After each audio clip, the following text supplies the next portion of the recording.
Bonjour à toutes et à tous.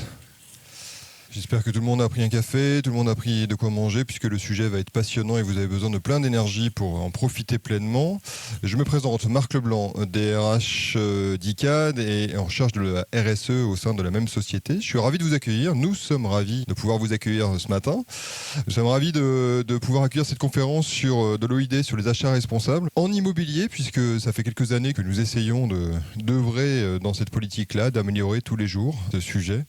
Alors nous restons modestes parce qu'il reste beaucoup à faire, mais nous sommes convaincus de cette pertinence et nous sommes ravis d'avoir pu participer avec Gessina et un certain nombre d'experts de l'immobilier à cette démarche et à cet outil élaboré par l'OID autour de l'achat responsable pour les entreprises de l'immobilier.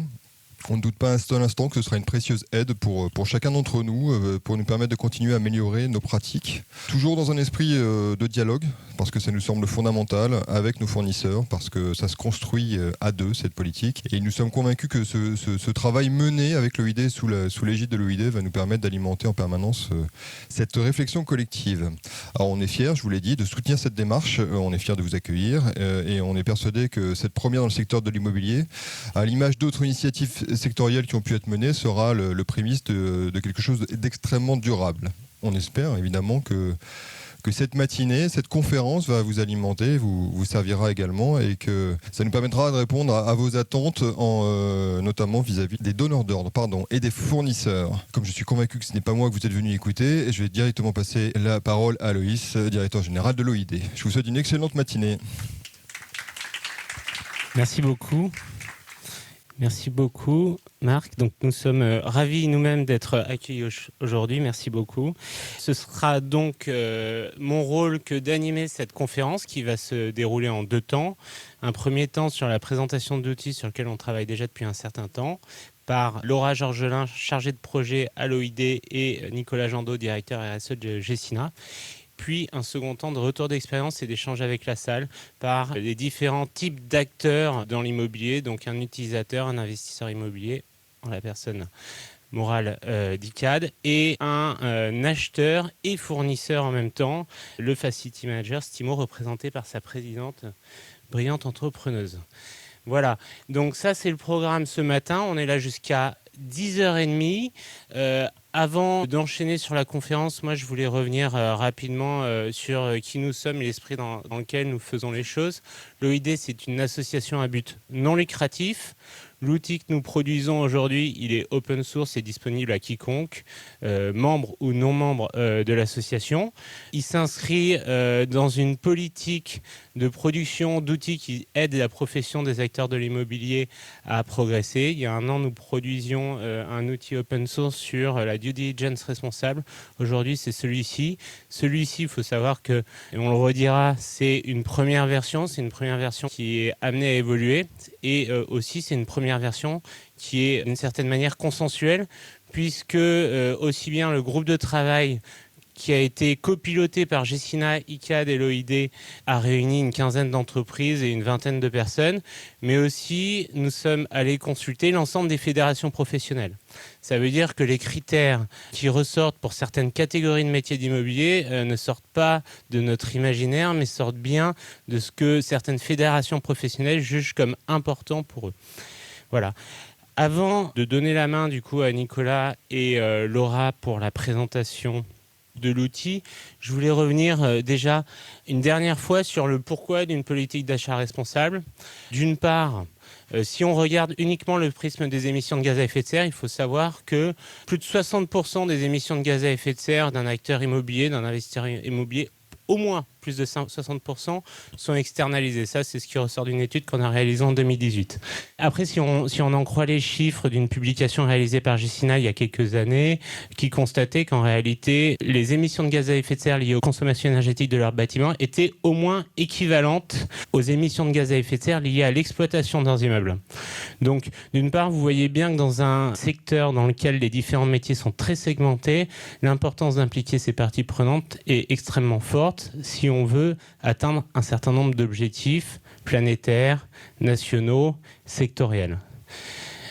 Ensuite, par rapport à ce sujet-là, il faut savoir aussi que la plupart des réglementations et des normes sont construites de telle sorte à ce que les grandes entreprises ou les sociétés cotées fassent ruisseler, excusez-moi le terme, fassent ruisseler leurs obligations sur les plus petites entreprises de la chaîne de valeur. Donc, si vous n'avez pas des grandes entreprises qui soient en mesure de mettre des politiques suffisamment fortes, dynamisantes, eh bien, c'est d'une certaine manière tout le secteur qui peut en être pénalisé. Enfin, sur ces différents aspects, on peut noter aussi que la plupart des reportings extra-financiers font la place belle à la manière dont les politiques d'achat responsables sont mises en place. Donc c'est aussi une question qui peut être importante pour un investisseur qui va vouloir atteindre un certain score dans ces référentiels. Voilà, ça c'est quelques points parmi de nombreux. Et donc, face à ce constat, ce qu'on a voulu faire, c'est aller plus loin que ce qui existait déjà. C'est-à-dire qu'aujourd'hui, 98% des sociétés cotées immobilières en France, des SIC, d'après l'étude de l'OID, Baromètre immobilier responsable 2018, ont une politique d'achat responsable.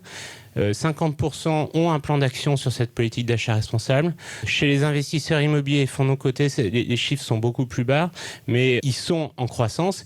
Et donc, lorsqu'on part de ce constat, on se dit, bon, il y a deux leviers d'amélioration et encore de montée en puissance. Le premier, c'est que l'ensemble des pans des acteurs immobiliers, des maîtrises d'ouvrage, adoptent petit à petit des politiques d'achat. Et deuxième point, c'est d'avoir des politiques d'achat qui soient beaucoup plus spécifiques aux différents métiers, car les enjeux sont réellement différents en fonction de la matérialité d'un bien ou d'un service que l'on achète. Et là, je ne vais pas voler la vedette à Nicolas et Laura. Je vais les laisser présenter la manière dont on a conçu tous ensemble cet outil. Merci beaucoup et bonne conférence. Merci beaucoup et encore merci à ICAD de nous accueillir. J'ai un peu fait mon benchmark en même temps en regardant un peu en tant que Gessina. Forcément, il fallait voir aussi ce que ICAD proposait. Et on est ravis en tout cas que ce sujet intéresse. Preuve en est le taux de remplissage de la salle. Je voudrais vraiment remercier à la fois ICAD et l'OID pour l'organisation. Alors, le sujet achat responsable, on a cherché à le définir, en fait, et donc il sera défini dans le guide. Il y a plusieurs publications que Laura vous présentera après. Et en fait, on a pris les définitions existantes. Aucune ne faisait moins de 5 lignes, avec des termes parfois un petit peu abscons quand on n'a pas un PhD ou un doctorat en RSE. Donc, en fait, on va traiter le sujet de manière très simple sur les achats responsables. Et c'est ça, en tout cas, d'après moi, le cœur du sujet, c'est qu'il faut en tenir compte. Voilà, c'est pas seulement mesurer, c'est pas seulement proposer un référentiel, c'est de tenir compte dans l'axe d'achat, de la performance RSE, à la fois des entreprises qu'on sélectionne, mais surtout des produits et services qui sont achetés. Voilà. Ça veut dire que non seulement on mesure la performance RSE du fournisseur potentiellement, mais surtout on mesure la performance RSE des produits et des services qu'il fournit pour le donneur d'ordre. Ce qui appelle finalement deux types de critères. Des critères techniques qui sont relatifs à la performance énergétique de l'équipement, qui sont relatifs à la qualité des émissions dans l'air, etc. Mais aussi donc des critères d'évaluation de l'entreprise en elle-même. Parce qu'on ne peut pas acheter un produit responsable à une entreprise qui ne l'est pas. Voilà, donc il faut essayer de cerner ça de la manière la plus simple et rapide possible, à la fois pour le donneur d'ordre en termes de traitement de données, et à la fois pour le partenaire fournisseur, quel qu'il soit, à qui c'est toujours un exercice un peu compliqué quand même de remplir des cases dans un questionnaire. Le deuxième facteur clé de succès qu'on a identifié, au-delà de la mesure, c'est finalement le fait d'avoir une démarche partenariale. Les démarches achats responsables ont pu être vécues dans d'autres secteurs comme une démarche assez punitive, voilà. Une méthode parmi d'autres d'alléger son panel fournisseur, une méthode pour privilégier un peu les grandes entreprises, les grands comptes aux PME. Donc il faut vraiment être très vigilant à rester dans une logique d'équité et d'équilibre. Et c'est pour ça notamment que dans le guide, on a fait référence à toute la démarche pacte PME et tout ce qui est médiation interentreprise via le label achat responsable. Il n'y a pas d'achat responsable sans démarche ou en tout cas approche équilibrée avec ses fournisseurs. Sinon ça ne marche pas et là en tout cas les fournisseurs ne seront pas dupes. C'est vraiment une logique de la carotte et s'il le faut quand le fournisseur ne progresse pas, effectivement du bâton, mais c'est la carotte d'abord, j'ai envie de dire. Loïs l'a dit, je ne vais pas revenir là-dessus, il n'y a pas de démarche RSE sans achat responsable. Voilà. Vous regardez tous les référentiels, que ce soit l'ISO 26000, que ce soit le pacte mondial, que ce soit tous les questionnaires d'agences de notation, tous font une place centrale aux achats responsables parce que nos économies aujourd'hui sont très intermédiaires. Voilà. Finalement, un grand groupe coté fait réaliser, qu'on le veuille ou non, certaines parties de travaux, de tâches qui sont nécessaires à son métier par toute une cascade de fournisseurs. Et c'est ce qui explique justement qu'une entreprise qui ne se dote pas d'une démarche achat responsable solide ait un angle mort, ou pourrait avoir un angle mort vraiment énorme. Ça a touché des secteurs de manière plus vivace, type textile, on a tous les exemples en tête. Ça a déjà touché notre secteur sur des sujets plus sociaux. Bon, l'environnement, là, avec l'affaire de la décharge dans la Seine, je ne sais pas ce que ça en est sorti d'ailleurs de cette histoire, mais ça peut arriver aussi dans notre secteur. Donc, vous ne pouvez pas, en tant que donneur d'ordre, vous dispenser d'avoir une démarche achat responsable. Et de ce qu'on a vu, voilà, les démarches des uns et des autres, Gecina y compris, il y avait une vraie volonté d'agir. Loïs l'a dit, ça fait partie des enjeux qui ressortent comme prioritaires. Par contre, c'est encore une démarche apprenante. Voilà. On sent que les outils, les process, l'implication des acheteurs notamment, est encore assez fragile chez un certain nombre de foncières. Et c'est pour ça qu'on s'est dit, là, il y a un truc à faire, quoi. Il y a un truc à faire en se rassemblant autour de la table pour se dire quels sont les critères qui sont pragmatiques, simples, actionnables assez facilement sans qu'on ait un doctorat en RSE, quoi. C'est aussi pour nous, en tout cas en tant que donneur d'ordre, je pense, une véritable opportunité d'augmenter la contribution sociétale. Voilà. Aujourd'hui, l'impact environnemental des foncières, il est entre guillemets assez facilement cernable. Par contre, l'impact sociétal, je pense que les foncières se cherchent encore un peu. Et on a quand même cette capacité, étant situé tout en haut de la chaîne de valeur, à entraîner avec nous toute une pléiade vraiment de fournisseurs, et en particulier des PME pour qui la RSE reste un sujet assez abscon, et qu'en aidant à fournir justement des outils avec des critères clairs, actionnables, limpides pour eux, on les fait rentrer à bord de la démarche. Et in fine, on est tous gagnants, et ça nous apprend juste à mieux faire notre métier. Qu'on a pu relever dans d'autres démarches achats responsables dans d'autres secteurs, finalement, c'est qu'une entreprise qui a su s'emparer de ces sujets-là, en amont, en général, ça veut dire qu'elle est bien gérée. C'est un vrai signal positif de qualité de management, de capacité à prendre un petit peu de recul sur son activité au jour le jour pour savoir se développer. Et in fine, c'est ça qu'on doit aller chercher, quoi. C'est vraiment une démarche gagnant-gagnant. Donc je l'ai dit, finalement, les objectifs de ce travail, c'était d'améliorer, parce qu'on pense vraiment qu'il y a un axe d'amélioration du secteur sur ce sujet, la prise en compte de la performance RSE des fournisseurs dans le choix des donneurs d'ordre. L'idée, c'était aussi d'homogénéiser, voilà, parce que si les questionnaires reçoivent 50 questionnaires différents qui posent pas les mêmes questions, qui sont pas analysés de la même façon, ça va les démobiliser. Voilà. Donc l'idée, c'est aussi de proposer un outil de façon à homogénéiser la prise en compte de ces critères. On formalise vraiment des critères, et j'insiste sur le terme critères. On a visé vraiment à mettre à disposition un couteau suisse, en fait. Voilà, donc ça veut dire que vous pouvez faire plein de choses avec, mais ça veut dire que si vous en avez besoin pour un besoin très spécifique, il faut que l'acheteur, ou il faut que la personne qui connaisse le mieux le métier du fournisseur s'en empare et l'améliore. Voilà, donc je pense que Laura et Loïs vont le dire aussi. C'est une première version de cet outil, et je fais appel vraiment au bon sens finalement de chacun. Et nous, c'est comme ça qu'on a utilisé, qu'on a mis en place la démarche achat responsable chez Gecina. C'est que quelqu'un qui connaît très bien le métier, en tapant la balle avec lui, on va vite pouvoir cerner les enjeux RSE et les critères RSE qui vont bien intégrer dans un appel d'offres, dans un cahier des charges ou dans des critères d'évaluation pour une consultation.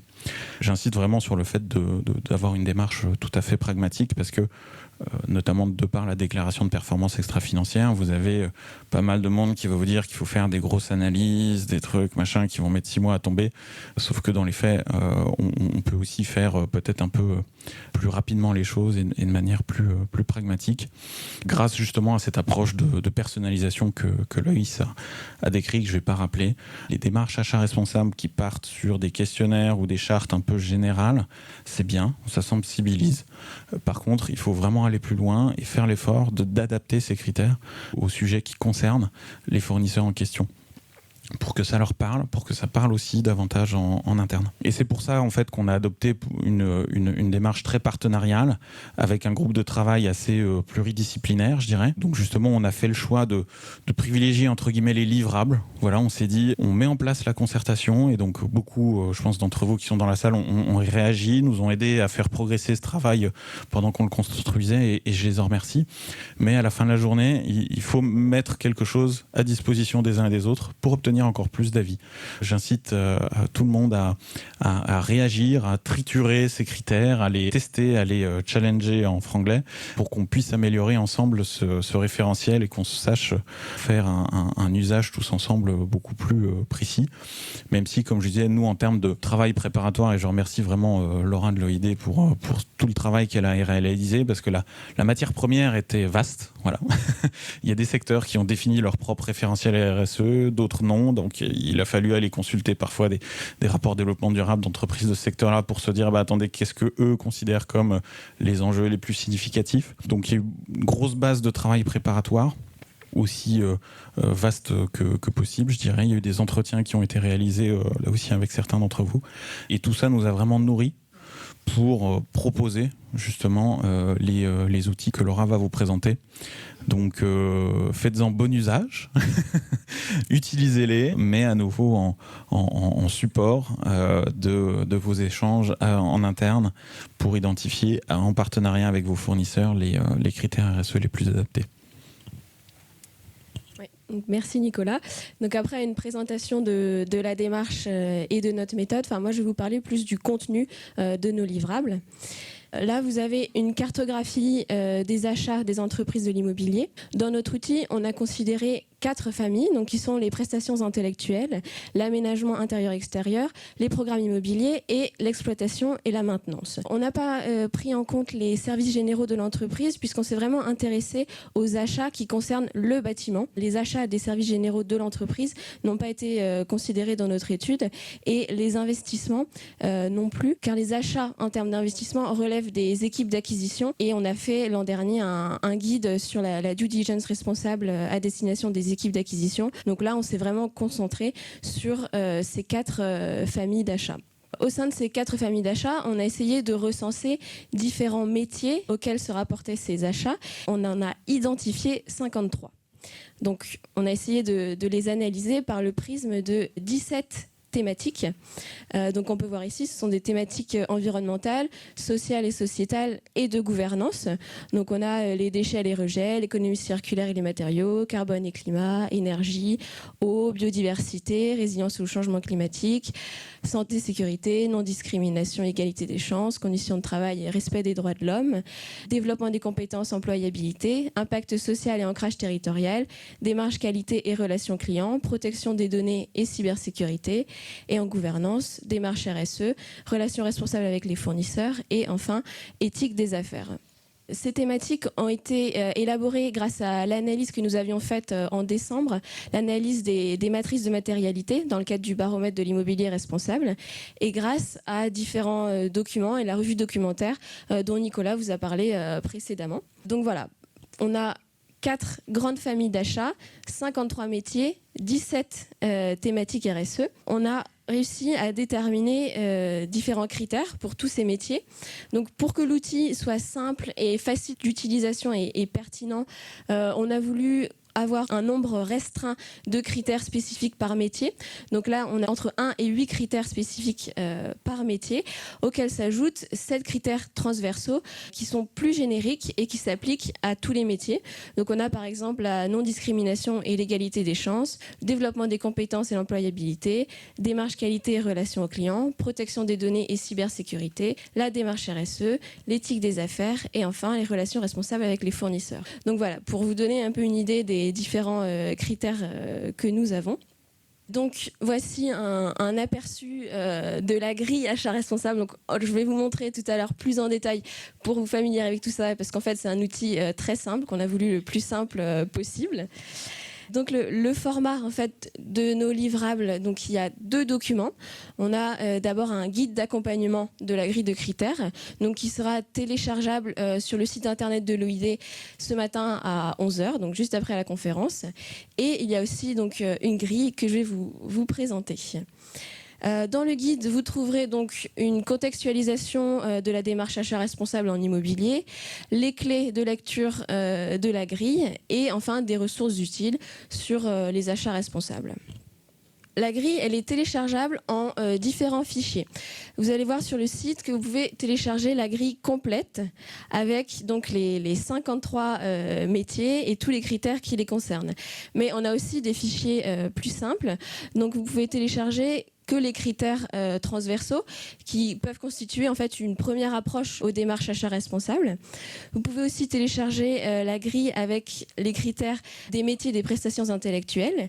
Il y a un autre fichier avec donc les critères des programmes immobiliers, un autre avec l'exploitation et la maintenance et enfin avec l'aménagement. Donc on a plusieurs fichiers si vous voulez ne télécharger qu'une partie de la grille. Le premier onglet sur lequel vous allez tomber sur le fichier Excel, c'est une page qui présente notre outil, notre démarche, l'avant-propos et puis les clés d'entrée de la grille en mode d'emploi. Ensuite, il y a également un onglet qui reprend toutes les thématiques identifiées avec les récurrences. On a après un tableau avec tous les métiers que nous avons identifiés. Donc là, vous pouvez vraiment voir toute la liste des métiers que nous avons analysés. Il en existe d'autres, bien sûr, mais on a essayé de faire ce qu'on pouvait avec ces 53 métiers-là déjà. Donc ce sera après à approfondir par la suite. Ensuite, l'onglet suivant en fait, qui vous permet de visualiser un peu tous les métiers et toutes les thématiques qui ont été recensées. Donc, combien de thématiques sont concernées pour tel métier, etc. Donc là, vous pouvez voir vraiment différents chiffres, ce qui est intéressant pour mettre en place la démarche en interne. Et alors après, si on teste la grille, on va par exemple s'intéresser au métier des terrassiers. Donc là, je peux cliquer dessus et vous avez donc la grille qui apparaît. On a d'abord la lettre donc ESG auquel se rapporte le critère, donc si c'est un critère environnemental, social, sociétal ou de gouvernance. On a ensuite mis pour chaque critère un code qui permet vraiment d'identifier le critère puisque c'est un code unique. Voilà. Ensuite, on a donc la thématique à laquelle se rapporte le critère. Donc là, on a déchets, rejets, économie circulaire et matériaux, et puis on en a d'autres en dessous. Voilà, santé. Le critère qui est sous la forme de questions pour simplifier la lecture et la compréhension de ce critère.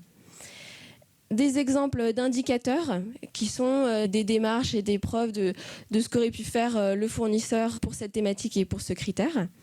Et enfin, on a des exemples de bonnes pratiques qui sont des initiatives qu'aurait pu mettre en place l'entreprise, donc qui permet un peu d'évaluer sa compréhension de la thématique et puis ce qu'elle a mis en place pour cette thématique en interne. Pour certains critères, des commentaires peuvent être ajoutés s'il y a des précisions à ajouter sur le critère, des choses à exclure, à inclure, ce que nous, on a considéré dans le groupe de travail important. Et enfin, on a essayé de prioriser ces critères. Donc la dernière colonne, c'est une colonne de priorisation des critères pour donner une indication à l'utilisateur de la grille sur ce que les membres du groupe de travail ont considéré comme important et comment prioriser ces critères. Après, libre à chaque entreprise d'adapter la grille comme elle veut, comme on l'a répété, puisqu'il n'y a pas de mode d'implication imposé. C'est vraiment libre à chacun de l'utiliser comme il le souhaite. Cette grille peut être utilisée par les directions achats pour mettre en place une démarche en interne. Donc ça peut être utilisé comme une inspiration, comme un référentiel vraiment à transmettre aux fournisseurs. Voilà, libre à chacun. Ça peut être aussi une base de référentiel pour les fédérations et alliances professionnelles qui veulent un petit peu impulser la dynamique pour leurs adhérents. Et enfin, les fournisseurs peuvent bien entendu se servir de la grille comme de ligne directrice à suivre pour initier une démarche RSE. Donc voilà, c'est vraiment important de partager cet outil, de le faire connaître le plus possible pour que nous, on puisse ensuite avoir des retours et élaborer une version l'année prochaine, par exemple, ou plus tard. Donc là, je vous ai mis un rappel du site internet de l'OID où le guide et la grille seront disponibles ce matin à 11h. Voilà. Merci Laura. Je vais prendre le micro 2 minutes. On peut profiter de la présence de Nicolas et de Laura encore. Si vous avez une ou deux questions, on peut les prendre. Et après, on passera à la deuxième étape de cette présentation. peut-être finalement ce qu'il faut retenir, donc déjà, c'est qu'il faut que vous ayez voir l'outil par vous-même. Et en fait, c'est fait sous une logique des poupées russes, quoi. Voilà. Donc il y a la version rapide et il y a la version complète avec les catégories et les critères sur les 53 métiers. Voilà. Et donc en fait, en un clic, c'est ça qui est top aussi, je pense, j'espère. En tout cas, c'est qu'en un clic, vous pouvez avoir accès aux critères qui sont relatifs aux métiers pour lesquels vous êtes sur le point de passer un appel d'offres, une consultation, un truc comme ça. Donc on l'a vraiment conçu pour un usage facilité. J'espère que ça sera le cas et que surtout vous pourrez confirmer les hypothèses qu'on a mis en place. Avez-vous des questions à ce stade ou est-ce qu'on a... Oui, monsieur. Je représente les entreprises générales. Quand vous avez des offres globales, donc qui regroupent différents métiers, comment vous agrégez à ce moment-là les critères propres à chaque métier? Comment vous y prenez? Je peux avoir par exemple une offre globale que je vous fais en marché de conceptualisation qui comprend à la fois des prestations intellectuelles et des prestations physiques de travaux et qui agrège au final différents métiers qui vont du terrassement jusqu'à l'exploitation-maintenance. Je vois comment c'est, par exemple, chez Gessina, où on raisonne par lot, en fait. Et en fait, les différentes catégories de lots répondent bien, je pense, en tout cas j'espère que c'est le cas et que vous confirmerez, aux différentes catégories de fournisseurs, les 53 qu'on a mis en place. Donc on peut se référer, en fait, aux différents lots concernés quand on passe justement un marché pour s'inspirer des critères les plus adaptés. J'ai pas d'autre réponse que ça, mais c'est sûr que plus on est sur des marchés assez globaux, plus on a tendance en tout cas à devoir se pencher plus précisément sur les critères à appliquer sur chaque lot. C'est pour ça aussi qu'on a vraiment insisté sur le niveau de détail des différentes familles de métiers. Voilà. Vous ne trouverez pas, je pense, d'autres référentiels d'achat responsable dans un autre secteur qui soient allés aussi loin dans les différentes strates de métiers. Ça a été un gros travail et je remercie à nouveau tous ceux qui y ont participé parce que tous les membres du groupe de travail se sont mis autour d'une table, on s'est un peu séparé le boulot pour se dire c'est quoi les critères, c'est quoi le niveau de priorité. Dans le cas où quelqu'un veut avoir que 2 critères, il peut le faire en fait parce qu'on a le niveau de priorité qui est estimé ou qui est recommandé. En ayant cette catégorisation très fine avec 53 familles de critères, on espère que ça peut... j'allais dire, faciliter ce travail-là quand on a des marchés assez importants en entreprise générale à passer. D'autres questions à ce stade? Oui. Oui, bonjour, merci beaucoup pour cette présentation. Patrice Thiollet, membre de l'ADRA, Association des directeurs et responsables achats. Juste une petite précision, les 17 thématiques sont bien en rapport avec les 17 ODD de l'ONU? Les 17 thématiques, je prends la réponse. Les 17 thématiques sont en rapport avec les enjeux ESG vus comme matériels par les acteurs immobiliers depuis une dizaine d'années, qui pour la plupart se recoupent avec les ODD. Néanmoins, pour chaque thématique, vous avez une classification par ODD.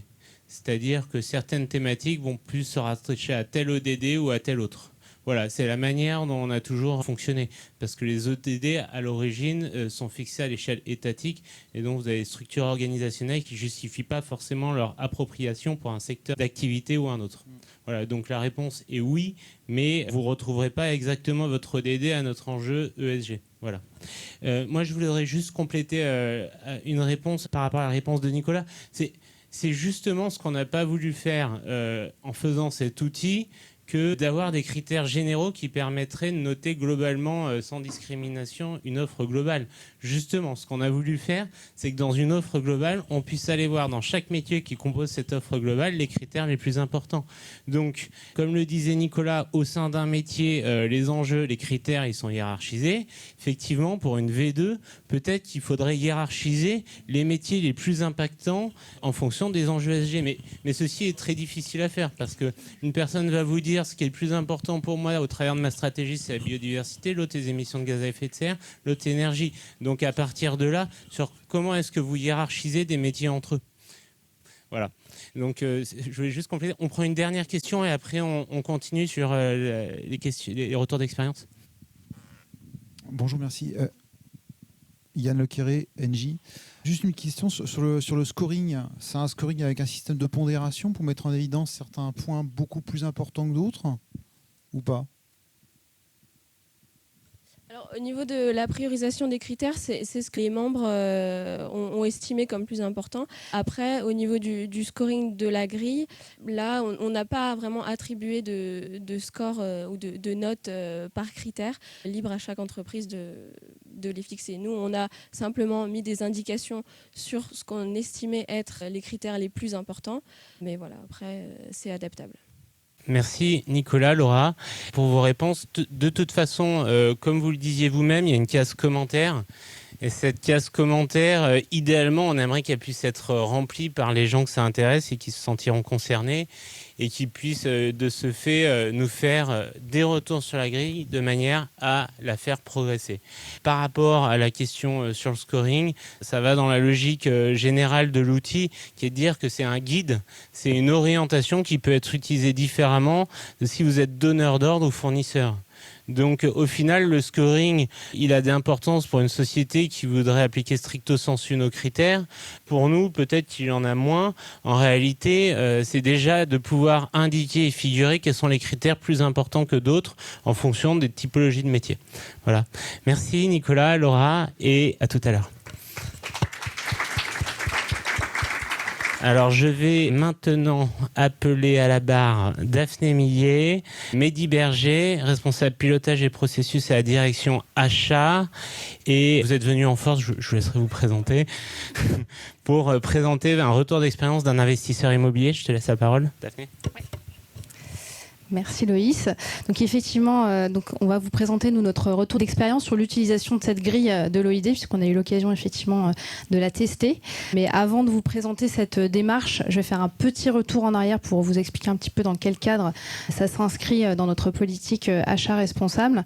Voilà, un petit historique de notre politique d'achat responsable pour mieux vous expliquer le contexte. Donc on a démarré notre politique achat responsable, si on se projette un peu en arrière, depuis finalement un certain nombre d'années. On a démarré en 2010 en formalisant déjà des achats auprès du secteur protégé adapté, avec un certain nombre de contrats qui ont été passés avec ce secteur, qui ensuite ont été repris par la mission diversité au sein d'ICAD. Ça, c'était la première brique de notre démarche. Ensuite, en 2014, alors il faut peut-être que je vous précise quand même en termes de contexte qu'on a 3 pôles d'activité chez ICAD, un pôle foncière tertiaire, un pôle foncière santé et un pôle promotion. Donc chacun de ces pôles ont intégré progressivement ces sujets. Donc en 2014, la foncière tertiaire a créé une direction des achats. Cette équipe a mis en place une charte achat responsable. Donc c'était la première étape de notre démarche, de s'entendre sur nos engagements RSE, ce qu'on voulait partager avec nos fournisseurs sur nos propres engagements, et qu'on s'assure que nos fournisseurs étaient bien en phase effectivement avec notre politique et notre vision RSE. Charte qui a été effectivement ensuite utilisée aussi par le pôle promotion. Et pour le pôle promotion, on a mis en place aussi en 2014 le recours obligatoire à une plateforme de contrôle pour les documents de vigilance pour s'assurer que nos fournisseurs sont bien conformes aux droits du travail. Ensuite, en 2015, on a souhaité aller un petit peu plus loin. Donc, on a déjà démarré, en fait, dès 2015, l'intégration de certains critères RSE dans certains types d'achats. Donc, par exemple, pour le pôle foncière tertiaire, on a mis en place une politique zéro phytosanitaire pour les prestataires de gestion de déchets. Ou alors, pour le pôle promotion, on a exigé systématiquement pour nos nouvelles constructions d'avoir des cols labellisés NF, environnement ou écolabel, d'avoir du bois labellisé FSC ou PEFC. Donc, voilà, c'était certains types d'achats sur lesquels on a commencé à intégrer ces critères qui nous semblaient importants, essentiels. Donc on a ensuite poursuivi en 2016 pour la foncière tertiaire. On voulait encore aller un petit peu plus loin pour s'assurer de la bonne application de notre charte RSE auprès de notre fournisseur, en passant par un prestataire spécialisé que nombre d'entre vous, je pense, connaissent, qui est Ecovadis, pour évaluer effectivement pour nos principaux fournisseurs de prestations de services de la foncière tertiaire comment cette charte était appliquée par nos fournisseurs. Et puis aussi la même année, on a fixé un objectif formalisé pour la promotion d'intégrer systématiquement des emplois d'insertion dans nos contrats de travaux, puisque la promotion est un fort pourvoyeur d'emplois et on voulait vraiment formaliser notre responsabilité en tant qu'employeur indirect au travers ces clauses d'insertion. En 2017, on a renforcé cette démarche d'évaluation. On a fait, disons, l'étape d'après. Voilà, après l'évaluation, c'était d'accompagner nos fournisseurs. Il ne s'agit pas seulement de les juger, mais c'est vraiment de les accompagner dans leur progression en mettant en place avec des plans d'action co-construits pour améliorer leur performance pour ceux qui avaient une note inférieure à la moyenne. Et puis, donc en 2018, là, on a vraiment renforcé la politique achat au global chez ICAD avec la création d'une direction achat transversale, donc qui est représentée ici par Jean-François et Mehdi. Donc une fonction transverse qui renforce notre politique politique d'achat et qui va aussi être un accélérateur pour notre politique d'achat responsable. Donc là, on a fixé des nouveaux engagements dans le cadre de notre politique RSE avec des engagements 2019-2022 qui sont notamment d'augmenter nos achats auprès du secteur protégé et adapté, parce que c'est pour nous un fort vecteur de responsabilité. Donc un objectif d'augmenter ces achats de 50% entre 2018 et 2022 et un objectif de déployer plus largement ces critères RSE dans nos consultations. Du coup, la démarche de l'OID tombait à pic. Donc c'est vrai que c'est pour ça qu'on s'y est engagé avec plaisir avec Gessina pour pouvoir aller plus loin et faire ce travail de formalisation des enjeux de chaque fournisseur dans nos consultations. Et donc on a eu l'occasion de la tester il y a quelques semaines avec l'équipe achat pour les consultations qu'on a en cours. Et c'est ce que va vous présenter Mehdi. Bonjour à tous et à toutes. Ça va être assez rapide. En fait, on va vous présenter ici les différents critères qu'on a pu analyser et proposer à nos fournisseurs, de l'appel d'offres jusqu'au contrat. Donc, ce sont les différents projets qu'on a pu mener ces 7 derniers mois. Le premier, il s'agit des gammes, donc les menuiseries, les sols, les robinetteries, tout ce qui est fourniture dans les logements qu'on peut proposer à nos clients. Donc, on a pu proposer des critères sur la performance environnementale. On a pu aussi proposer à nos fournisseurs des critères sur la fourniture en bois auprès des forêts gérées durablement, responsables et assurance d'une replantation. Donc, sur ces sujets, on a pu reprendre l'exhaustivité de ces éléments. Et puis, à travers ça, on vise en fait l'excellence environnementale des constructions. On parle notamment à travers les gammes, là, à travers la performance énergétique des bâtiments. Enfin, comme vous le savez, ICAT met en avant extrêmement ces éléments-là et on le voit notamment à travers les certificats d'économie d'énergie qu'on a pu récupérer à travers cette notion de performance. Donc, on illustre aussi ça à travers le volet domotique. Donc, sur l'énergie, donc les fournisseurs retenus aujourd'hui proposent des solutions de gestion et d'optimisation de la performance énergétique à travers en fait le volet logement connecté qu'on met à disposition de nos clients. On a travaillé bien évidemment sur ce volet-là, sur le volet aussi santé et sécurité, puisque on propose à nos clients des solutions innovantes, notamment à travers la sécurité incendie. Et puis, bien évidemment, au-delà de ça, on a travaillé sur le réglementaire, sur le volet déchets, rejets, où le fournisseur développe une politique spécifique de gestion des déchets liés à son activité. Donc, que ce soit dans le volet production ou fin de vie, donc ce sont des éléments qu'on a intégrés pleinement dans le critère de choix, notamment sur donc, tout ce qui va toucher matériel électrique et domotique. Donc sur le volet nettoyage des bâtiments, donc en relation par exemple avec nos foncières, on travaille sur les conditions de travail et les droits de l'homme avec, comme le disait Daphné, le recours au secteur adapté avec une politique d'accompagnement notamment de l'alphabétisation des employés. On travaille bien évidemment sur un volet qui est un des piliers de notre politique, au-delà de notre politique achat, mais notre politique d'entreprise sur le volet santé et sécurité, avec un œil particulier sur la formation des salariés à la sécurité, et puis bien évidemment sur ce volet nettoyage des bâtiments, l'utilisation des produits éco-labellisés. De même, sur le volet carbone et climat, donc on reprend tout un certain nombre des critères, des guides. On a recours à des matériels de nettoyage à faible consommation énergétique. Donc on y veille avec les prestataires qui nous accompagnent au quotidien. Et de la même façon, sur le volet déchets et rejets, il y a une formation des personnels à la bonne gestion des déchets. Donc comme vous pouvez le constater, si vous faites le tour, vous avez le plaisir de faire le tour de notre infrastructure aujourd'hui. Il y a tout un certain nombre de tris qui sont réalisés à la source par l'ensemble des collaborateurs et il s'agit bien évidemment sur ce volet nettoyage d'accompagner le personnel qui collecte ces déchets à sa bonne gestion et puis à la vérification du bon traitement en aval de cette collecte. Autre sujet sur lequel on travaille aujourd'hui, c'est le volet contrôle réglementaire. Donc dans ce contrôle réglementaire, bien évidemment, on travaille notamment sur le volet chantier vert, donc avec des demandes aux fournisseurs de missions spécifiques d'accompagnement sur l'innovation et le RSE. Donc au-delà de la simple négociation, c'est bien évidemment de s'assurer que l'exhaustivité des besoins soit bien traitée à travers les fournisseurs qui vont nous accompagner dans cette démarche. On travaille sur le volet aussi. Alors ce sont bien évidemment des obligations, mais bien souvent on va au-delà de ces obligations sur le volet coordination de sécurité et de prévention des sites, qui est quand même extrêmement important dans notre métier.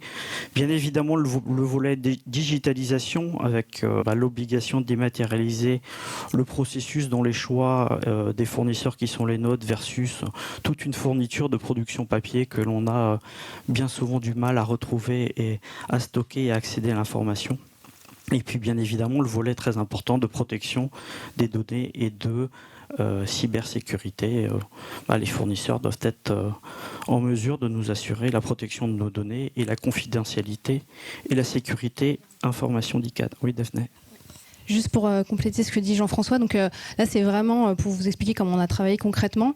On a repris le fichier Excel qui fait peut-être un petit peu peur au départ, mais finalement qui est très simple d'utilisation. Donc on s'est réunis avec les équipes achats, les équipes RSE, les équipes aussi RSE spécialisées, et on avait on a repris la grille, on l'a adaptée, on a sélectionné certains critères, d'autres on n'a pas retenu parce qu'on a estimé que c'était pas forcément les plus pertinents pour nous. On en a ajouté certains qui nous semblaient plus pertinents, et vous voyez que c'est vraiment pas, pour répondre aussi à la question qui a été posée tout à l'heure, c'est vraiment des critères qui ont été adaptés métier par métier en fonction de l'impact que ça peut avoir pour ICAD et pour nos propres engagements RSE. Donc l'idée c'était vraiment de sélectionner les enjeux matériels, et vous voyez on en a identifié entre 3 et 4 par métier et par consultation.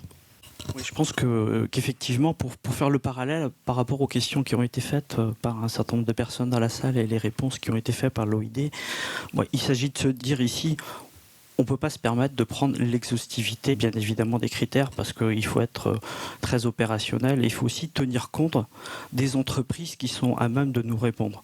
Tout à l'heure, on prenait le cas des terrassiers. Si vous envoyez le guide tel qu'il est avec 50 questions des terrassiers, très honnêtement, je ne suis pas bien sûr que tout le monde puisse y répondre. Donc nous, on a choisi des critères qui nous paraissent être pertinents et importants pour le bon fonctionnement de nos achats en tant que clients, mais aussi on adapte la profondeur à la capacité réelle de nos fournisseurs à y répondre. Je pense que c'est ça les vrais critères d'achat responsable. Et comment on renforce la démarche, comment on met en marche cette démarche à moyen terme.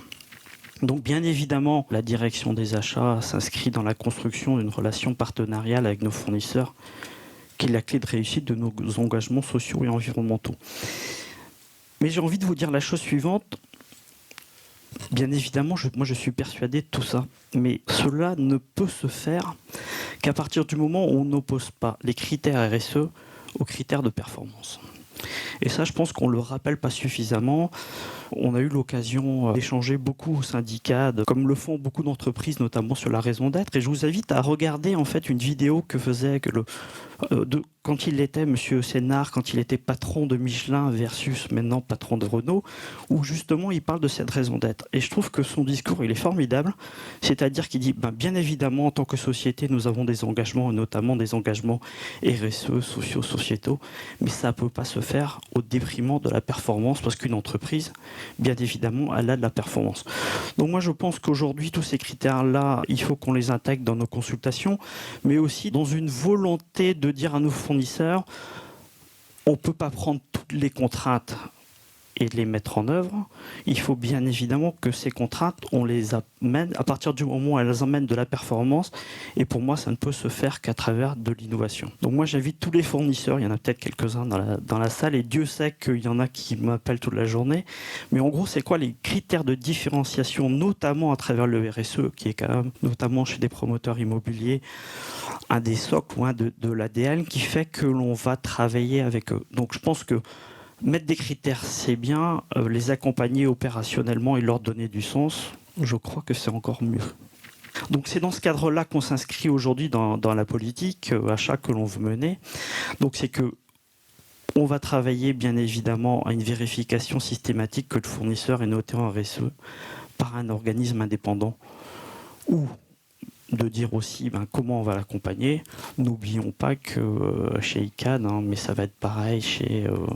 il y a des gens de chez Bouygues Construction, par exemple, dans la salle, de chez Gessina. Notre marché fournisseur, à 80%, ce sont des entreprises de taille intermédiaire. Hein. Quand on est en corps d'État séparé, voilà, les entreprises qu'on a en face, c'est pas des multinationales de 10 000 personnes. Donc c'est comment on les accompagne dans tout ça, comment on vérifie et on fournit notre politique RSE et comment on l'engage. Mais aussi, c'est bien évidemment réciproque, c'est-à-dire à ces gens-là, on leur demande comment vous travaillez et comment concrètement et opérationnellement vous réalisez cette politique. Donc au-delà de critères, c'est bien évidemment comment on la met en œuvre. Et comme dans toute politique, le déploiement est la clé du système. Donc on intègre systématiquement notre critère RSE lors de consultations, comme je le disais, mais bien évidemment on l'adapte à la réalité opérationnelle. Voilà, on met le niveau d'exigence là où il doit l'être. Mais je trouve que ce guide est un formidable outil parce que ça nous permet de disposer d'une bonne base et une bonne base de réflexion. Mais ensuite, bien évidemment, il faut l'adapter et le contractualiser. Donc chez ICAD, on vérifie aussi, on contrôle l'éthique et la conformité qui est quand même aussi un des socles. Donc on n'engage pas soit des dépenses ou d'ailleurs on ne vend pas un appartement à un client sans avoir vérifié, notamment à travers des KYC. Donc avant toute signature de contrat, donc nous, tous nos fournisseurs, on a fait cette validation et on s'interdit de travailler avec eux si le fournisseur ne répond pas à nos critères d'éthique. Donc au-delà de ces éléments qu'on met en place maintenant dans nos consultations nationales, on travaille aussi sur le volet contractualisation. Donc on demande à nos fournisseurs, en tout cas quand ils en ont aussi la possibilité, parce qu'il faut être quand même opérationnel et la taille suffisamment critique d'être inscrits pour qu'on puisse les évaluer ou qu'ils soient évalués à travers notamment les outils type EcoVadis. Et puis un sujet qui m'est cher, c'est la charte achat responsable. Mais la réciprocité de la charte achat responsable. Donc on a parlé beaucoup avec Daphné. En gros, comme tout le monde, je suis sûr que vous avez une magnifique charte achat responsable, mais dans laquelle vous avez énormément d'exigences envers vos fournisseurs. Moi, la question, c'est nous, mais quelle est la réciprocité vis-à-vis d'eux? Et donc, je pense que c'est très intéressant demain que l'on travaille sur cette charte achat responsable, en allant au contact de nos tissus, de nos fournisseurs, pour leur dire, on vous entend aussi, quelles sont aujourd'hui vos problématiques. Je vais prendre, par exemple, des fournisseurs de travaux de taille intermédiaire. Ces gens-là, ils vont vous dire, moi j'aimerais avoir une meilleure visibilité sur votre business. Je voudrais avoir de l'anticipation versus de l'urgence. Je voudrais avoir des contrats avec vous sur lesquels vous allez aussi, pourquoi pas, vous engager sur des volumes.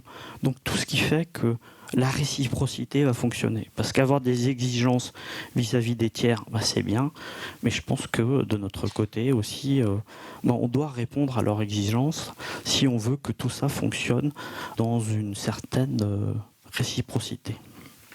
Voilà. Merci beaucoup. Merci pour ce retour d'expérience très instructif.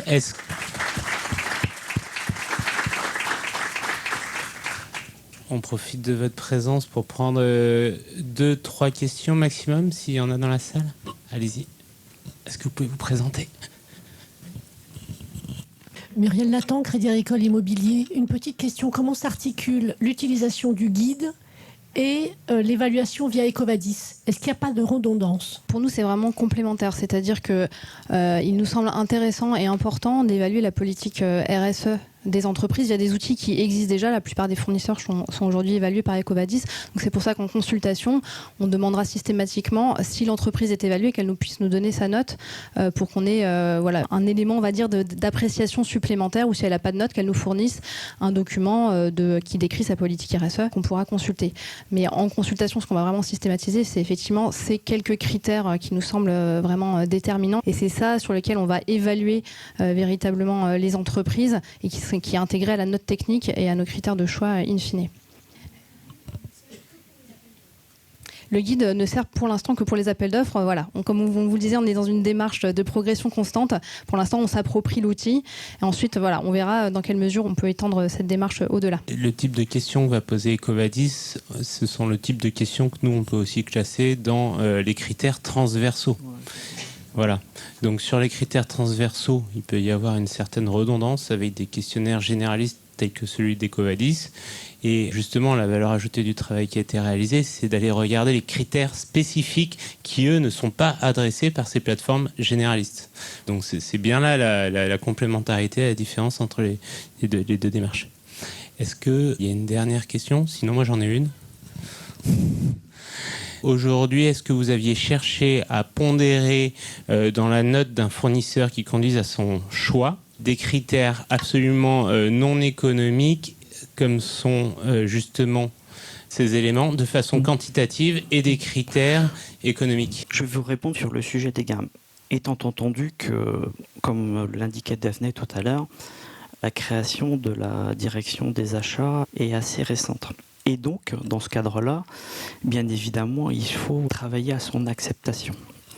Et pour travailler à son acceptation, dans un environnement aussi décentralisé que le nôtre, même si vous avez compris, on a quand même comme objectif de mettre en place des politiques globales, nous ne travaillons qu'en groupe de travail. Mais comme bon nombre de personnes ici ont l'habitude de le faire, et donc sur tous ces volets-là, il s'agit de mettre autour de la table les gens qui sont des achats, bien évidemment des techniciens, puisque sans technicien, en tout cas moi à titre personnel, je ne me sens pas capable d'aller valider l'exhaustivité des mémos techniques, des gens issus du développement, donc qui sont quelque part nos opérationnels à nous, et puis bien évidemment les gens du marketing et de la communication.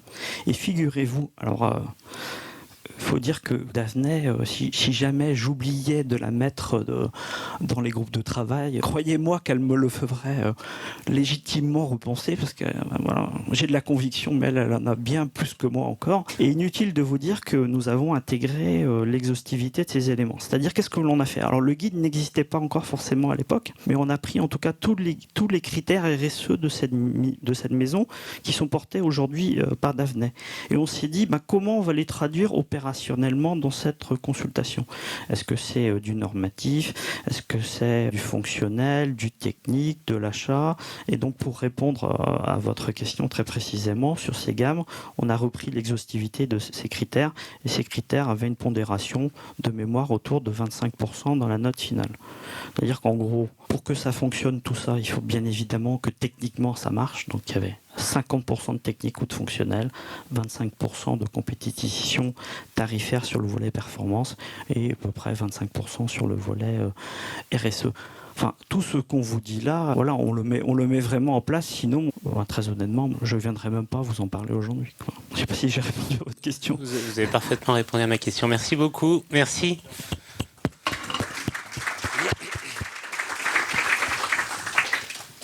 Alors, on va continuer avec le prochain retour d'expérience et je vais appeler Corinne, présidente de la société Stimo, qui a la double casquette d'être donc fournisseur et acheteur. Donc, à toi la parole, Corinne. Merci Loïs. Alors j'ai pas pris le temps de faire de slides. Par contre, peut-être quand même quelques éléments de retour d'expérience. Donc merci Loïs de nous avoir invités à participer. On était dans le groupe de travail, c'est Julie chez moi qui a travaillé.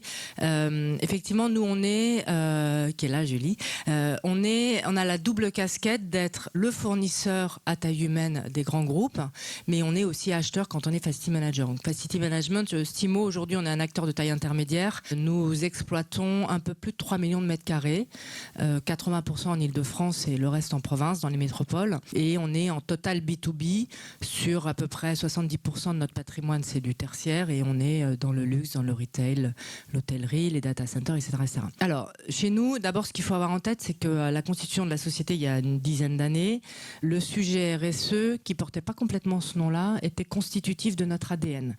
La volonté de créer Stimo, c'était créer un acteur dans ces métiers techniques. On est un hard FMeur. Nous, on fait du FM technique, du pilotage, et on embrasse les prestations de services qu'on amène. Donc, c'était d'apporter une réponse alternative sur le plan technique et serviciel, mais aussi, surtout, d'endosser un rôle sociétal qui est celui de l'entreprise. Donc, chez nous, La RSE, quelque part, c'est dans notre ADN. On est tout de suite rentré au Pacte mondial, au Global Compact, à l'OID. On était parmi, je crois qu'on était 8e ou 9e à rentrer. À l'ARIX. Alors l'ARIX aussi, avec ses valeurs d'éthique, à mon avis, contribue à ces problématiques-là. Et puis, notre terrain de jeu, c'est l'immeuble. C'est les usages de l'immeuble. Et donc, c'est l'énergie, c'est les déchets, c'est toutes sortes de consommations. Donc là, on est sur le développement durable. C'est les people aussi. Nous embarquons avec nous une workforce. 80% de nos opérationnels sont des gens qui touchent un peu moins que 2 000 € bruts, ou environ ça. Et donc des vraies problématiques autour de l'employabilité et du développement des gens. Et enfin l'économie, parce que sans immeubles, nos économies ne tournent pas. Voilà, donc on est au cœur de la problématique, en interface avec des très grands groupes. Et je vais tout de suite aller voir ICAD, parce que 25% de la note sur le RSE, moi je tire mon chapeau, ça commence à venir, mais c'est pas encore trop souvent le cas. Et accessoirement, on est EcoVadis Gold. Alors, comment ça bouge? Moi, j'ai constaté ces 2 dernières années, à la fois avec l'arrivée prégnante maintenant de la digitalisation, de la modernisation des métiers, en parallèle de ça, une arrivée prégnante très concrète des sujets autour de la RSE, et nous en sommes extrêmement heureux. Donc, comment ça fonctionne chez nos clients? Chez nos clients, nous avons 3 types de catégories. Nous avons ce que j'ai envie de dire les best in class, qui ont des méthodes très très organisées. Je vais citer 3 exemples et de la manière dont nous répondons. Nous avons encore beaucoup de clients qui sont en amorçage et qui savent pas trop par quel bout prendre le sujet. Donc j'en parlerai un petit peu. Et puis malheureusement, il y a encore des clients qui sont dans le vernis. Mais je pense que tout ce qui est lié aux notations extra-financières et au name and shame devrait bientôt bouger les lignes. Alors sur les best in class, je vais citer 3 exemples pour lesquels, dans la consultation de Facility Management sur des patrimoines à enjeu en termes de taille et en termes d'enjeux stratégiques, le sujet RSE était adressé de manière extrêmement concrète sur l'ensemble des problématiques de la RSE. Donc, par exemple, à la Société Générale, donc on a la chance d'exploiter un patrimoine de 120 000 m², tous les sièges des filiales parisiennes. Quand on a lu l'appel d'offres, alors nous sommes une société alternative sur le marché. Certes, on exploite 3 millions de m², mais on est le lilliputien de la profession, à côté des Vinci, Dalca, Bouygues, Elior, etc., etc. Et on a aperçu dans le document de consultation une volonté de RSE. On s'est dit, nous on est alternatif, donc on a plongé à fond dans la démarche. On s'est dit, de toute façon, c'est comme ça qu'on va se différencier. Et puis on verra bien si en face de nous on a un client qui est vraiment prêt à aller dans cette démarche. Donc je rejoins ce qui a été dit tout à l'heure. C'est peut-être un sujet de différenciation. Alors après, il faut qu'il soit authentique, parce que quand on n'est que dans le vernis, je pense que c'est un petit peu plus compliqué. Concrétisation, les dernières négociations de la Société Générale, on était alors avec des acheteurs extrêmement brillants, des opérationnels extrêmement rodés. On était épluchés de tous les côtés. Donc évidemment, il y avait des sujets, des critères techniques, des critères économiques qui sont toujours très très très importants, surtout quand on est dans un marché extrêmement concurrentiel comme est le nôtre, et des critères RSE. Un exemple, nous avons dit, écoutez, les personnes de l'accueil, vous savez, en général, la femme avec son chignon, etc., eh bien, on va proposer du personnel porteur de handicap sur l'accueil. Alors, en général, les gens qui sont porteurs de handicap, les ESAT, STPA, etc., ils sont plutôt au service courrier, parce qu'on ne va pas le mettre technicien sur une échelle, c'est pas possible. Mais l'accueil, en général, c'est sacro-saint réservé. Donc, je dois dire que quand j'ai présenté ça en soutenance devant 25 personnes, et il y avait quelqu'un qui est porteur de la RSE dans la consultation, ça aussi c'est assez nouveau dans les consultations, je me dis jamais ils vont accepter. Et au final, nous avons remporté la consultation, pas uniquement sur ce critère-là, mais je suis sûre que ce critère était un critère qui était extrêmement apprécié. Aujourd'hui, sur une organisation de 100 emplois directs et indirects que nous emmenons, donc nous on a tous les personnels techniques, les personnels le factotum, le pilotage, et on embarque les emplois indirects sur les services. Donc nous avons 15 personnes du secteur protégé sur 100. Moi, je trouve que c'est remarquable. Et le premier message que je fais passer ici, c'est que c'est possible. C'est totalement possible. Je vais citer une autre démarche que j'ai trouvée intéressante de la part de nos grands clients. Donc, cette fois-ci, c'est RTE. RTE, on exploite 3 régions sur 8 en France, et notamment tous les sièges des bâtiments parisiens, en particulier la mise en exploitation en Total FM du siège Window, qui est situé sur les 4 temps, qui est le siège qui accompagne la transformation stratégique du groupe RTE. Bref. Pareil, dans la consultation, on a vu arriver ces critères de manière intéressante. Là aussi, alors marché extrêmement disputé, on se pose un peu des questions. Et ce qu'a fait RTE pour montrer la tangibilité de sa démarche de manière profonde, parce qu'on se pose des questions quand même, hein. Ils ont organisé pendant la période de consultation un forum sur les entreprises STPA. Et donc ils nous ont dit, on fait venir plusieurs entreprises dans tous les corps de métier. Messieurs, dames, les fournisseurs de France et de Navarre, on vous invite, venez, c'est gratuit. Et on vous met à disposition dans un espace tout un tas de partenaires dans le secteur STPA pour que vous puissiez organiser vos contacts. Et ça, c'était extrêmement intéressant parce que c'est vrai que notre difficulté à nous, entreprises de facility management, c'est que très souvent, on voudrait aller plus loin dans le sujet, mais la difficulté est claire d'identifier les filières. Lors de ce forum, nous avons donc effectivement identifié des entreprises et que nous avons ensuite emmenées avec nous dans la consultation. Aujourd'hui, chez RTE, nous avons des personnels qui font la permanence de jour, donc qui sont en contact quotidien au service de la propreté et service au poste de travail. Donc qui sont en contact quotidien avec la direction générale d'RTE, avec l'ensemble de la population du siège. Nous avons ce genre de personnel qui est porteur de handicap. Moi, quand j'ai démarré ce contrat avec les équipes, j'ai dit... quand même, parce que ça bouscule les cultures quand même, quand vous avez un grand dirigeant qui est habitué à une certaine idée du luxe du VIP, mais ça fonctionne très très bien. Donc là aussi, j'ai envie de dire, il y a des exemples qui fonctionnent. Dernier exemple, aussi très concret, alors là c'est un client qui était un petit peu plus balbutiant dans sa démarche, et qui nous a dit oh là là, j'aimerais bien y aller un peu plus loin, qu'est-ce que vous nous proposez? Et en l'occurrence, on est sur la fondation des Galeries Lafayette. Univers de la création, univers du luxe. On est proche du BHV, sur un bâtiment extrêmement intéressant, mais dans le début de ce mall qui va relier le BHV à la Fondation rue de la Plâtrerie et qui va jalonner le parcours utilisateur entre Dior, Hermès, etc. Ils nous ont dit qu'est-ce qu'on fait? Alors évidemment, on a mis en place des démarches tout à fait traditionnelles maintenant, tri des déchets, récupération d'un certain nombre de choses, etc. Mais surtout, on a mis en place une filière de réinsertion de collaborateurs, où les Galeries Lafayette la Fondation a accepté de surstaffer un peu l'équipe, donc économiquement aller au-delà du strict besoin d'exploitation du site. Là aussi, on est sur un contrat de full FM. Et nous avons noué une relation avec une filière de réinsertion. Nous mettons en place, en doublon avec notre technicien qui est toute l'année sur le site, quelqu'un qui est totalement sorti de l'emploi, mais totalement sorti de l'emploi et de toute forme d'aide d'ailleurs. On le met en place en doublon avec la personne. Pendant 6 mois, il se forme, déjà réapprendre à venir à l'heure, etc., etc. Il se forme au métier. Alors, on ne va pas en faire un ingénieur GTB, hein, mais progressivement, il se forme.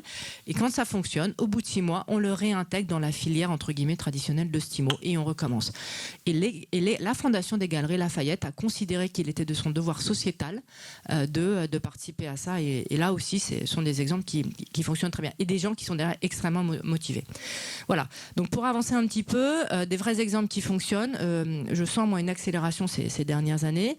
On a beaucoup de clients qui sont dans l'amorçage et ce que j'ai envie de dire, c'est que c'est charge à nous ensuite de saisir la balle au bon et d'être force de conseil. Je pense que le guide nous aidera. Alors, effectivement, on connaît Ecovadis assez bien, il y a un certain nombre de critères d'entreprise, donc on va se mouvoir dans le guide. Pour l'avoir un peu exploré, je pense qu'il faut démarrer tranquillement, et prendre quelques critères et puis les tester et avancer.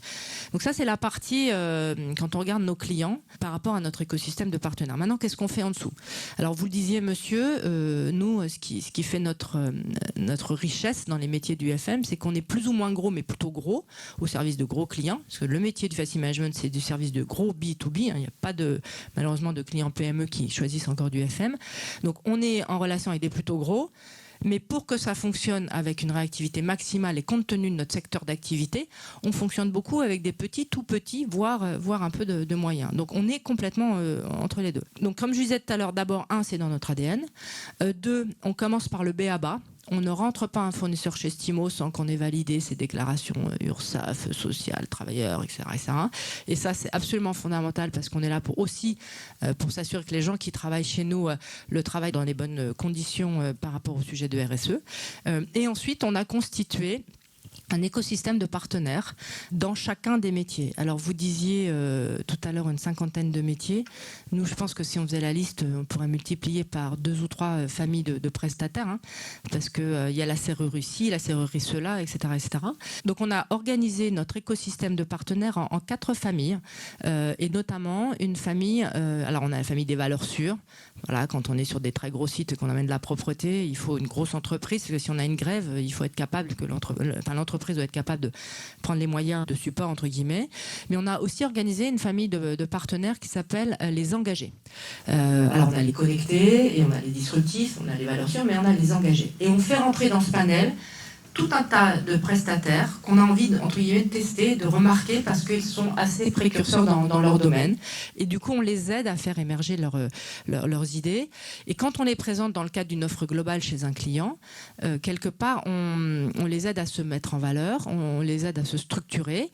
Alors parfois, on en sort, malheureusement. Là, on est en train d'en sortir un et c'est un petit peu compliqué parce qu'il faut que la démarche elle soit soutenable dans la durée, mais on les aide à faire émerger. Voilà, donc avant peut-être d'ouvrir à une ou deux questions, si tu penses que c'est judicieux. L'enjeu aujourd'hui, donc nous sentons que la mayonnaise est en train de prendre de manière un petit peu amusante. Ce qui est très difficile pour nous, c'est de distinguer la réalité du vernis, mais en tout cas de nous engouffrer quand on sent qu'il y a quelque chose de profond. Ne nous voilons pas la face. Je pense qu'aujourd'hui, dans notre secteur, le prix reste le prix. J'ai entendu tout à l'heure, il y a des choses qui bougent, mais en général, ça bouge quand même le prix est déjà là. Et je salue ce genre d'initiative, alors qu'effectivement, il va falloir un petit peu vulgariser. Mais si après, chacun d'entre nous prend un ou deux critères, bah déjà, ça permet d'avancer. Merci Corinne, merci beaucoup.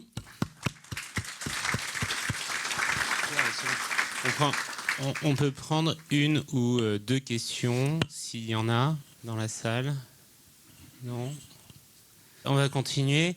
Effectivement, le prix. À quand un coût, un prix à l'environnement? Donc, c'est ça la question. Merci Corinne. Et donc, je vais appeler Margot Jalon, qui est acheteuse à la Maïf. Tenez. Merci. Et qui représente donc le secteur des utilisateurs de bâtiments, tertiaires notamment. Donc bonjour à tous. Donc comme Loïs l'a dit, aujourd'hui je représente la Maïf en tant qu'acheteuse moyens généraux. Donc tout d'abord je suis ravie d'être là et d'avoir participé à l'OID parce que ça a été un travail vraiment très intéressant et très enrichissant pour mon travail au quotidien. Donc aujourd'hui je vais présenter finalement le travail en 3 pans parce que je pense que c'est important en premier de vous présenter la nouvelle stratégie Maïf puisque comme vous avez peut-être pu le remarquer, on a changé de logo mais il n'y a pas que le logo qui est arrivé. On a également changé de stratégie. Ensuite, une petite passe sur la situation actuelle de l'entreprise en termes de RSE, avec pas mal d'exemples, notamment sur les achats immobiliers, puisque c'est pour cette raison qu'on se rencontre aujourd'hui. Et puis enfin, comment on va intégrer l'outil OID dans nos pratiques d'achat immobilier. Donc pour commencer, sur la stratégie Maïf, un petit retour en arrière. La Maïf, pour information, est une mutuelle d'assurance qui a été créée en 1934 par 156 instituteurs. Donc cette société a toujours été basée sur une stratégie de singularité dans son engagement, avec une histoire donc bien à elle. Je ne sais pas si vous avez déjà eu l'occasion de travailler ou en tout cas entendu parler de la Maïf, mais effectivement on a notre histoire bien à nous, qui est l'histoire d'un assureur militant. Donc notre stratégie évolue d'année en année et elle a évolué dernièrement avec un nouveau plan stratégique entre 2019 et 2022. Et cette nouvelle stratégie, finalement, s'illustrera plus précisément en 2020, puisque la Maïf souhaite devenir une entreprise à mission. Donc pourquoi une entreprise à mission? Parce qu'en fait la Maïf porte aujourd'hui énormément la notion d'occupant. C'est une notion qui est vraiment prépondérante dans l'entreprise et la RSE et les démarches environnementales le sont évidemment également. Ce sont des piliers stratégiques finalement de notre nouveau plan stratégique, donc l'intérêt général est au cœur finalement de l'entreprise. Je dirais que finalement l'entreprise Maïf, c'est une entreprise qui est engagée, qui est fondée sur des actions de bien commun et qui continue à prendre tous les jours l'importance des sujets sociaux et environnementaux au cœur de son activité. Finalement, c'est un petit peu ça, être assureur militant, puisqu'aujourd'hui, comme vous pouvez le lire ici, chaque acte compte pour la Maïf et je pense pour l'ensemble d'entre nous aujourd'hui. Donc finalement, tout ce que je viens de vous décrire ici se ressent dans l'ensemble des activités de l'entreprise et plus particulièrement pour le sujet qui nous intéresse aujourd'hui, c'est-à-dire l'immobilier et les achats. Nous recherchons en fait finalement avec la DIMG, qui est la direction immobilier moyens généraux, direction avec laquelle je travaille tous les jours. Nous cherchons à travailler ensemble sur un réel mieux commun à travers différents exemples que je vais vous présenter, parce que je pense que ce sera plus parlant de vous présenter ça via des exemples, des choses qu'on a déjà réalisées au niveau de la RSE dans nos achats immobiliers. Donc le premier exemple que je vous présenterai aujourd'hui, c'est la famille énergie. Donc dans la famille énergie, aujourd'hui, ce qu'on a travaillé, c'est la mise en place d'un système de management de l'énergie qui se traduit notamment par la signature de chartes énergétiques. Alors effectivement, on peut se dire que c'est uniquement une signature, mais c'est pas que ça. Derrière, il y a un réel suivi qui est réalisé par donc la DIMG et la direction achat, toujours en symbiose sur les sujets. Et donc la signature de toutes ces chartes énergétiques par nos fournisseurs durant les phases d'appel d'offres et le suivi que l'on en fait par la suite nous a permis d'obtenir la normalisation ISO 50001. On en est assez fiers d'ailleurs.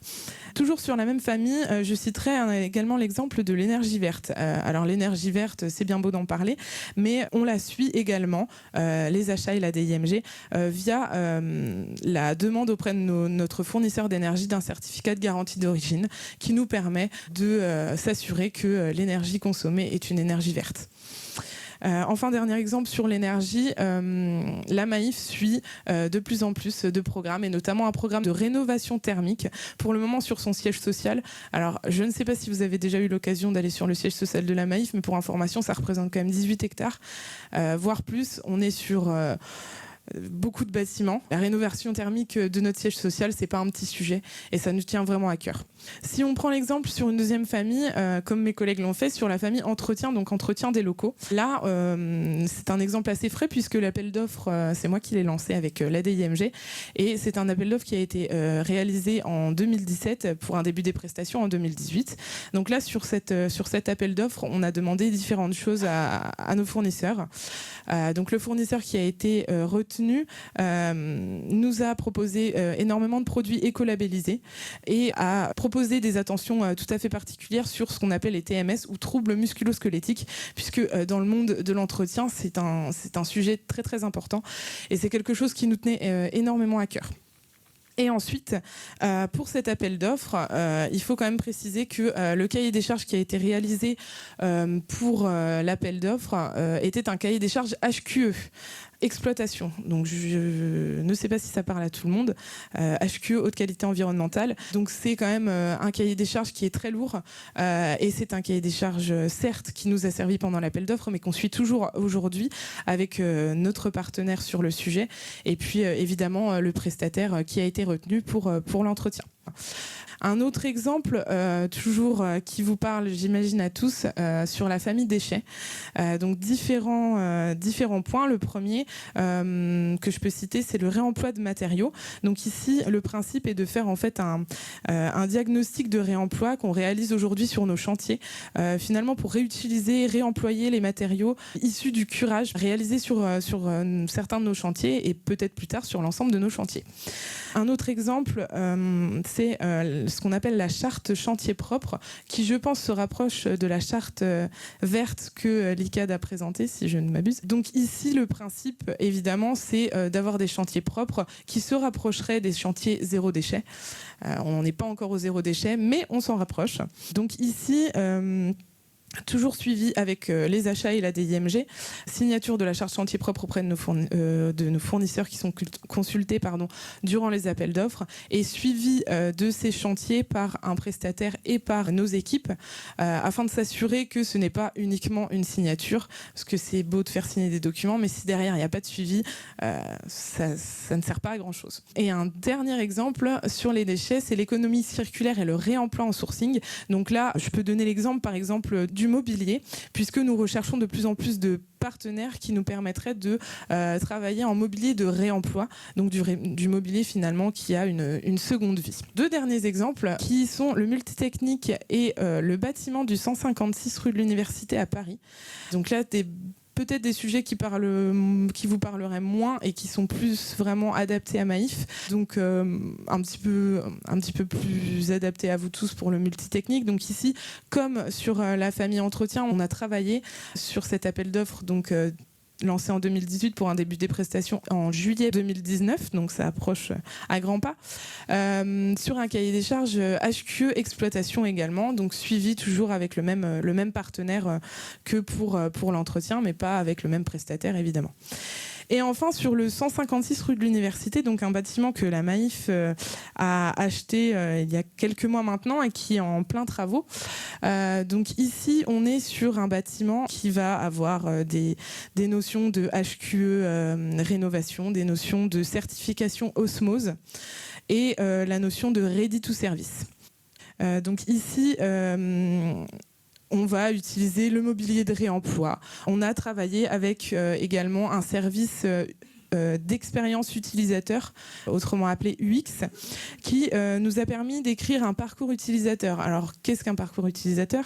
C'est finalement comment va être exploité le bâtiment, parce que quand on parle d'immobilier, on parle également d'exploitation de bâtiments. Et là, donc, le parcours utilisateur a été réalisé, par exemple, sur les déchets, sur les sanitaires et sur la restauration. Et là, on a pas mal de questionnements RSE sur le sujet. Donc, par exemple, comme questionnement qu'on a pu avoir, c'est la suppression des gobelets en plastique dans les salles de pause. Ça paraît peut-être être un sujet bénin, mais finalement, le jour où on se retrouve devant la machine à café et que on n'a plus de gobelets en plastique, comment on fait ? Donc voilà, c'est des questions qui ont été posées. La suppression de l'eau chaude dans les sanitaires, est-ce que c'est un sujet qui touche beaucoup de gens ou pas ? Enfin voilà, c'est vraiment un parcours utilisateur qu'on a souhaité traverser pour pouvoir mieux exploiter le bâtiment. Donc voilà quelques exemples que je peux vous présenter sur ce qu'on fait aujourd'hui à la Maïf. Et je vais passer maintenant sur l'intégration de l'outil OID dans nos travaux. Toujours achat immobilier, je ne me permets pas aujourd'hui de parler des autres types d'achats qu'on réalise à la Maïf, parce que je pense qu'on n'est pas là pour parler de ça aujourd'hui. Donc finalement, on suit toujours le fil conducteur du réel mieux commun et de l'amélioration continue. Et je pense que l'outil qui vous a été présenté tout à l'heure va vraiment pouvoir nous aider à nous améliorer en termes de RSE. Puisque aujourd'hui, ce qu'on recherche avec la Maïf et plus particulièrement avec la DIMG et les achats, c'est de faire pivoter notre stratégie achat immobilier. Et je pense effectivement que la grille OID va pouvoir nous permettre de vraiment prendre ce tournant, ce pivot pour une meilleure stratégie de nos achats immobiliers. Donc je m'explique. Pour moi, l'utilisation de cette grille se fait en 3 aspects. Pour une première phase, après ça peut évidemment évoluer, tout comme la grille va évoluer. Donc le premier aspect, c'est la qualification fournisseur. Donc ici, comme mes collègues l'ont dit, ça se fait en phase d'appel d'offres. Ce qu'on recherche dans notre nouvelle stratégie, c'est un nouveau référencement immobilier par corps d'État. Et la grille se compose en corps d'État finalement. Les métiers qu'on retrouve dans la grille, c'est les métiers qu'on va voir tous les jours en face de nous dans nos travaux. Donc je pense que l'évaluation en première phase de nos fournisseurs pourra se faire à l'aide de cette grille par corps d'État. Ensuite, le deuxième point sera l'évaluation fournisseur, mais en seconde phase. C'est-à-dire que l'objectif, c'est pas pour nous uniquement d'évaluer nos fournisseurs quand on les référence et ensuite de les laisser tranquilles sur le sujet. Pas du tout, c'est de les suivre en termes de RSE pour pouvoir savoir si finalement ils répondent toujours aux critères qu'on leur demande en phase d'appel d'offres. Est-ce qu'ils continuent en ce sens 1 année, 2 années, voire 3 années après et savoir finalement si on les conserve dans notre référencement ou si finalement ils ne répondent plus à nos critères RSE. Donc malheureusement, on doit s'en séparer. Et enfin, le dernier point serait le plan de progrès. Donc le plan de progrès, finalement, comme mes collègues l'ont dit, c'est de pouvoir nous aider nos fournisseurs à s'améliorer dans leur démarche RSE. Donc suivre via cette grille tous les critères et leur expliquer qu'il y a des possibilités de travailler autrement et de pouvoir s'améliorer sur tous les critères qu'on a pu voir et toutes les idées finalement qui apparaissent dans la grille. Je pense que c'est quelque chose d'important parce que aujourd'hui on ne travaille pas uniquement en relation client-fournisseur, on travaille plutôt en relation de partenariat. Et je pense qu'on n'est pas ils ont des choses à nous apprendre et on a des choses à leur apprendre aussi en tant que partenaire. Donc voilà, c'est finalement un accompagnement de nos partenaires via l'outil OID et puis via d'autres outils qu'on a à la Maïf. Donc voilà, ce sera tout pour moi aujourd'hui. Je reste à votre disposition si vous avez des questions.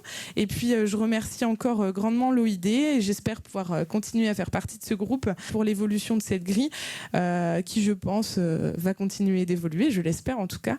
Et puis pourquoi pas faire un retour d'expérience prochain sur comment chacun a utilisé la grille. Ça pourra peut-être nous donner des idées entre nous. Voilà.